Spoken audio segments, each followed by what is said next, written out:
Jonathan Harper didn't believe in curses. His life was built on logic and reason. As a forensic investigator, he dealt with facts, evidence, and cold, hard reality. Superstition. That was for the weak-minded.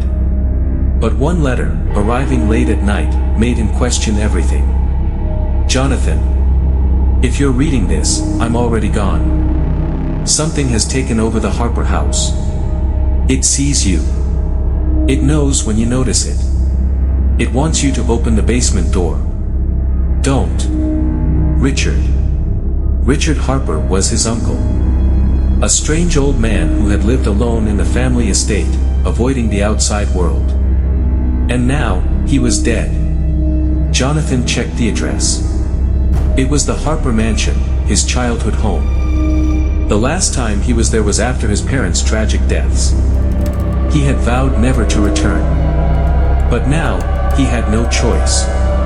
The estate loomed in the moonlight, a silhouette of decay and darkness. The once grand mansion was covered in vines, its windows like empty eyes staring at the night. Jonathan parked his car and stepped out, gripping his flashlight.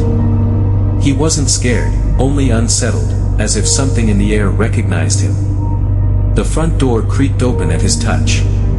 Inside, the scent of dust and mildew hung thick. The hallway stretched before him, lined with old portraits. The eyes of his ancestors seemed to follow him, their expressions grim. He stepped into his uncle's study. Stacks of papers, old books, and letters littered the desk. A leather-bound book lay open. On the first page, embossed in gold, was the title. The Harper Family History. But most of the pages had been ripped out. On the last remaining one, a single phrase was scrawled in shaky handwriting. They are in the walls. That night, a sound woke him. A slow, dragging scratch. Jonathan sat up in bed. He had locked every door before going to sleep. But now, one was slightly open. The hallway was dark. But from around the corner, he heard it, whispering. A soft, hungry whisper. Open it. A chill ran through his spine. He stepped forward.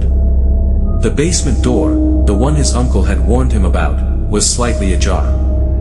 From beneath it, thick, black mist slithered across the floor. He didn't want to go down there.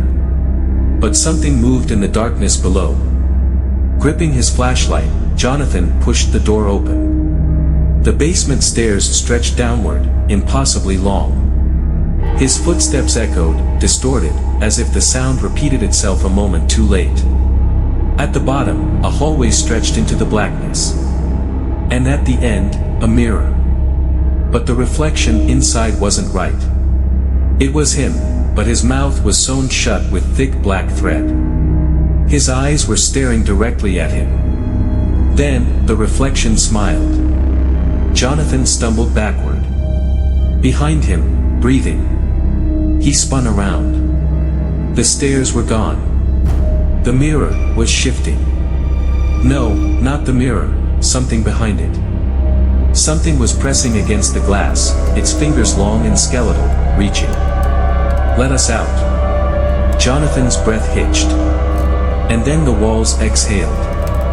The walls moved. They rippled, pulsated, covered in hundreds of hands. Thin, twisted fingers reached for him. Let us out. Jonathan screamed. The mirror shattered, and darkness flooded forward. He saw their faces. The faces of every Harper who had vanished inside this house. Before the world went black, Jonathan opened his eyes. He was in his own bed. In his apartment. Morning sunlight streamed through the window. But on the floor, lay a torn piece of paper. Shaking, he picked it up. Scrawled in trembling handwriting were 3 words. They are back. Jonathan sat up in bed, his body covered in sweat. His breath was uneven, his hands trembling. Had it been a dream? No. The paper was real. He turned it over, expecting to find something else.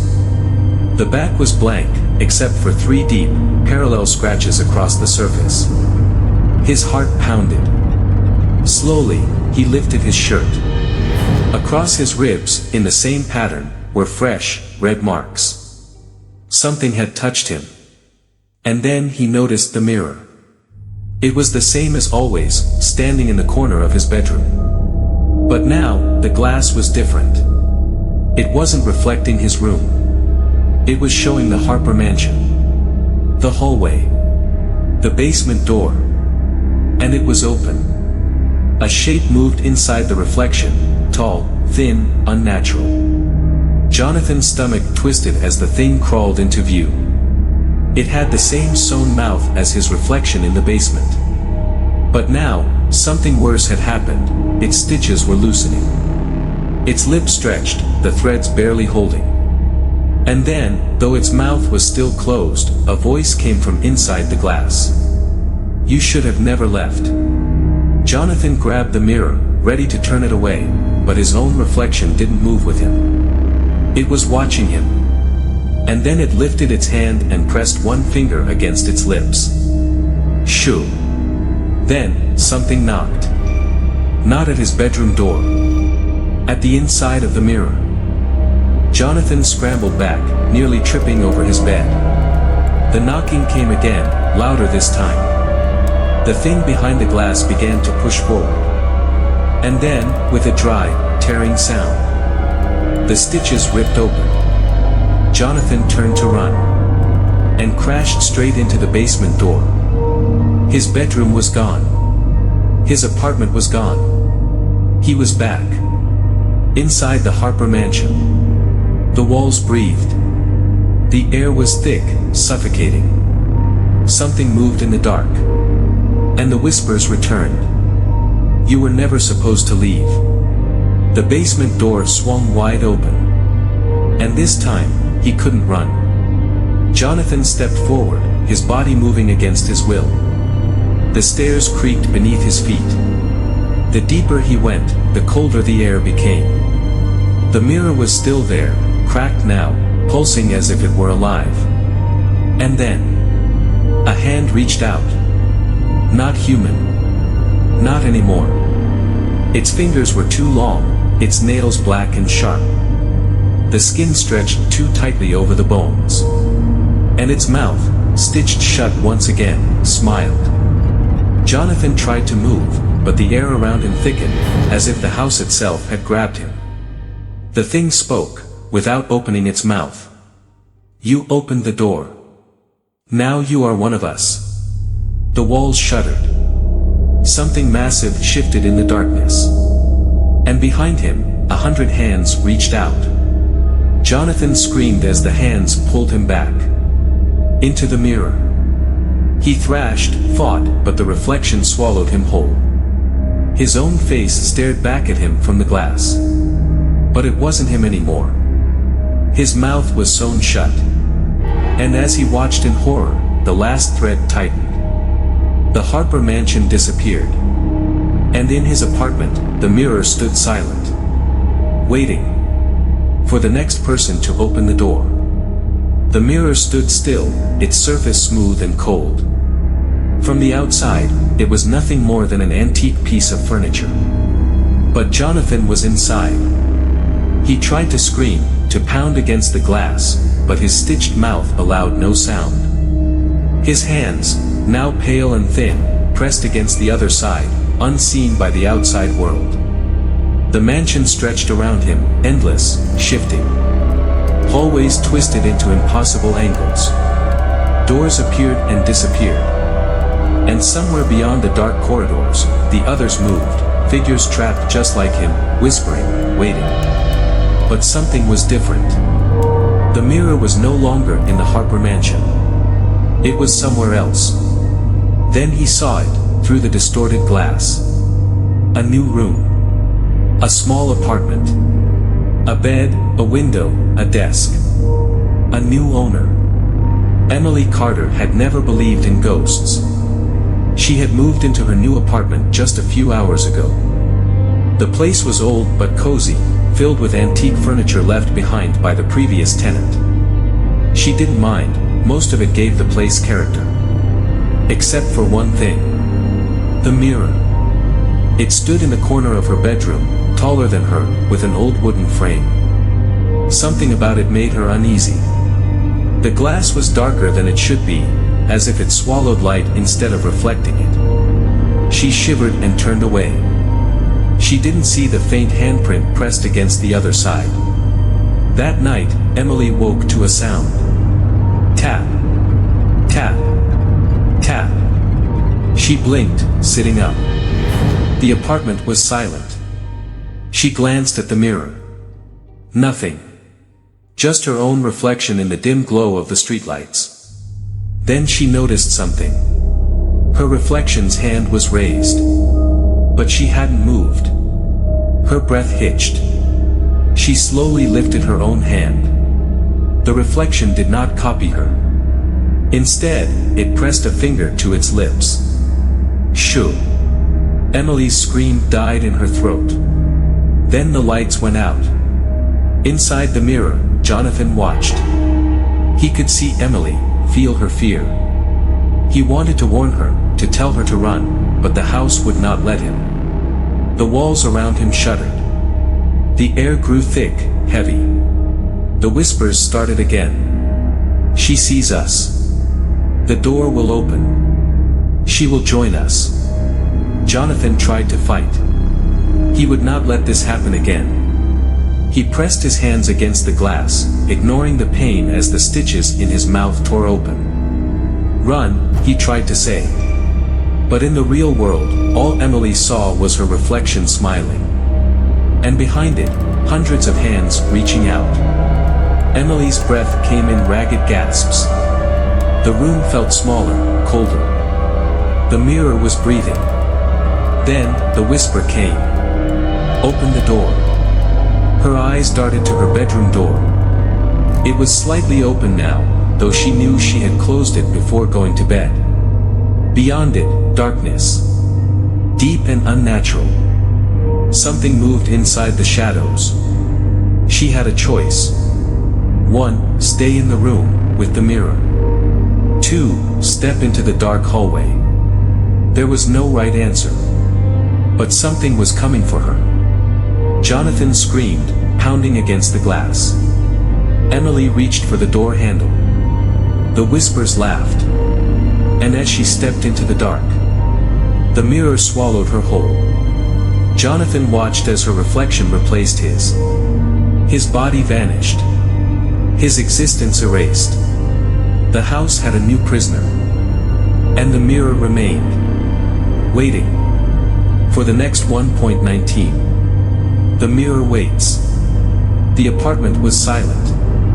The mirror stood in the corner, its surface smooth, undisturbed. If anyone entered the room now, they would see nothing unusual, just an antique mirror reflecting the empty space. But inside, Emily was screaming. She pounded against the glass, her voice stolen, her body weightless. The world she had known was gone. Instead, she stood within the endless, shifting halls of the Harper mansion, trapped in a maze of shadows and whispers. She wasn't alone. Figures moved in the darkness. Some crawled along the ceilings, their mouths sewn shut. Others watched from behind cracked doors, their hands clawing at the frames. And among them was him. A man she had never met before. Jonathan Harper. His mouth was torn open, his lips cracked and bloodied from trying to scream. His eyes locked onto hers. Run. The walls shuddered. A deep, heavy breath filled the space. Something massive was waking. Emily turned, stumbling backward as the floor beneath her shifted like a living thing. The corridors twisted, changing shape before her eyes. Doors appeared and vanished.